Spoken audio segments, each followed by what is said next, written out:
11 പേരടങ്ങുന്ന ഒരു കൂട്ടം യോഗികൾ പൗർണമി ദിവസം കൈലാസത്തിന് മുന്നിൽ ചെന്നു. അവരുടെ കൂടെ കൊണ്ടുവന്ന കുട്ടിയെ പർവ്വതത്തിന് മുന്നിലിരുത്തി രഹസ്യമായ ചില മന്ത്രങ്ങൾ ഉരുവിടാൻ ആരംഭിച്ചു.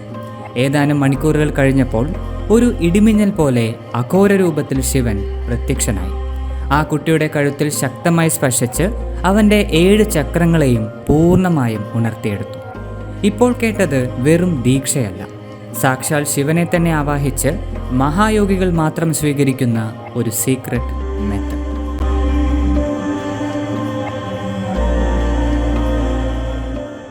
ക്രിയായോഗ, വാസയോഗ, ശിവരാജയോഗ.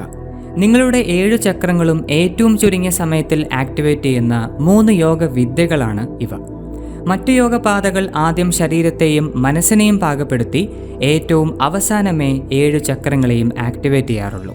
എന്നാൽ ഇപ്പോൾ പറഞ്ഞ 3 യോഗവിദ്യകളും റിവേഴ്സ് ഓർഡറിൽ, അതായത് ആദ്യം ചക്രത്തെ സ്പർശിച്ച് പിന്നീടാണ് എനർജിയെ ശരീരത്തിലും മനസ്സിലും ചാനൽ ചെയ്യുക.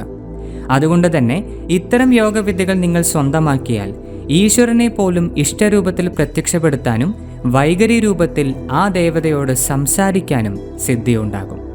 എന്നാൽ അതേസമയം ഈ 3 യോഗവിദ്യകളെക്കാളും ശക്തിയേറിയ ഒരു സീക്രട്ട് യോഗ പ്രപഞ്ചത്തിൽ ഇപ്പോഴും മറഞ്ഞിരിക്കുന്നുണ്ട്.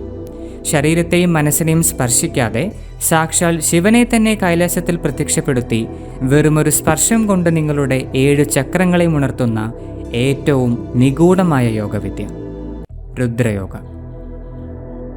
മറ്റു യോഗവിദ്യകളെ പോലെ രുദ്രയോഗ എല്ലാവർക്കും ലഭിക്കുന്ന ഒന്നല്ല. അതിനുവേണ്ടി ഒരു സാധകൻ അല്ലെങ്കിൽ ഒരു ശിവഭക്തൻ നേടേണ്ട 3 പ്രധാന യോഗ്യതകൾ വിവരിക്കുന്നുണ്ട്. അവ എന്തെല്ലാമാണെന്ന് നോക്കാം. ഒന്നാമത്തെ യോഗ്യതയാണ് വീര്യശരീരം. ഇവിടെ വീര്യമെന്ന വാക്കുകൊണ്ട് ഉദ്ദേശിക്കുന്നത് പ്രാണശക്തി അടങ്ങിയിരിക്കുന്ന സീമനെയാണ്. സീമൻ എന്ന് കേൾക്കുമ്പോൾ പുരുഷന് മാത്രമുള്ള ഒരു ധാതുവായി കാണരുത്. പകരം പ്രാണരൂപത്തിൽ പുരുഷനിലും സ്ത്രീയിലും ഒരുപോലെ അടങ്ങിയിരിക്കുന്ന സറ്റിൽ എനർജിയായി കാണുക. അതുകൊണ്ടാണ് ഇതിനെ വീര്യമെന്ന് യോഗയിൽ വിശേഷിപ്പിക്കുന്നത്. എപ്പോഴെല്ലാം സെക്ഷുവൽ എക്സൈറ്റ്മെൻറ്റ് നിങ്ങളിൽ ഉണ്ടാകുന്നുവോ അപ്പോഴെല്ലാം ഈ വീര്യം ശരീരത്തിൽ ക്രിയേറ്റ് ആവാറുണ്ട്.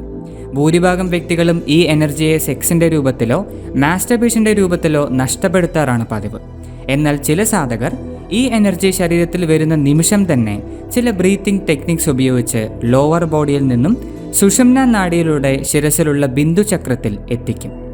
ഇത് തെറ്റാതെ തുടർന്നു വന്നാൽ എത്ര വർഷങ്ങൾ കഴിഞ്ഞാലും വെറും 17 വയസ്സിൽ തന്നെ നിലനിൽക്കുന്ന ഭൗതിക ശരീരമായിരിക്കും ആ സാധകൻ പ്രാപ്തമാക്കുക. ഈ സ്ഥിതിയിൽ എത്തിയവരുടെ ശരീരമാണ് മരണശേഷവും കേടുപാടുകളില്ലാതെ നിലനിൽക്കുമെന്നും വീണ്ടും ആവശ്യം വന്നാൽ അതേ ശരീരത്തെ അറ്റോമിക് ലെവലിൽ റീക്രിയേറ്റ് ചെയ്യാൻ സാധിക്കുമെന്നും പറയപ്പെടുന്നത്. രണ്ടാമത്തെ യോഗ്യതയാണ് ഹംസം. ഈ വാക്കിനർത്ഥം അരയന്നം എന്നാണ്.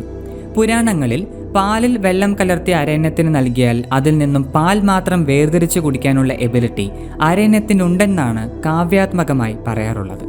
ഹംസത്തെ പോലെ അജ്ഞാനത്തിൽ നിന്നും ജ്ഞാനത്തെയും വിഷത്തിൽ നിന്ന് അമൃതത്തെയും വേർതിരിച്ച് കുടിക്കാൻ ആർക്കെല്ലാം സാധിക്കുന്നുവോ അവരും രുദ്രയോഗയ്ക്ക് യോഗ്യരാണ്. ഇനി വീര്യവും ഹംസവും ഒരു വ്യക്തിയിൽ ഒന്നിച്ചുണ്ടായാൽ മൂന്നാമത്തെ യോഗ്യതയായ ശൂന്യശ്വാസത്തിൽ, അതായത് ശ്വാസം തന്നെ പൂർണ്ണമായും നിലയ്ക്കുന്ന അവസ്ഥയിൽ തനിയെ എത്തിച്ചേരും. കുറച്ചുകൂടെ വ്യക്തമായി പറഞ്ഞാൽ മനുഷ്യൻ ഒരു മിനിറ്റിൽ 12 മുതൽ 20 ഇൻഹലേഷൻ ആൻഡ് എക്സലേഷൻ ചെയ്യാറുണ്ട്. ധ്യാനം പരിശീലിക്കുന്നവർക്ക് ഇത് 6 മുതൽ 8 ബ്രത്ത് പെർ മിനിറ്റ് ആയിരിക്കും. അഡ്വാൻസ്ഡ് യോഗികൾക്ക് 2 മുതൽ 3 ബ്രത്ത് പെർ മിനിറ്റ് ആയിരിക്കും. അതേസമയം രുദ്രയോഗിക്ക് തയ്യാറായാൽ നിങ്ങളുടെ ശ്വാസം 0 ബ്രത്ത് പെർ മിനിറ്റ് ആയിരിക്കും. ഒരു ഇൻഹലേഷൻ ആൻഡ് എക്സലേഷൻ ചെയ്യണമെങ്കിൽ കുറഞ്ഞത് 3 മിനിറ്റെങ്കിലും ആകും. 1 ബ്രത്ത് ഇൻ 3 മിനിറ്റ്സ്. ഇപ്പോൾ വിവരിച്ച 3 യോഗ്യതകളും ആരിൽ ഒരുമിച്ച് നിൽക്കുന്നുവോ അവരാണ് രുദ്രയോഗയുടെ അവകാശികൾ. വീഡിയോയുടെ തുടക്കത്തിൽ പറഞ്ഞത് 8th സെഞ്ച്വറിയിൽ ജീവിച്ച ഏക എന്ന 17 വയസ്സുള്ള യോഗിയുടെ കഥയായിരുന്നു.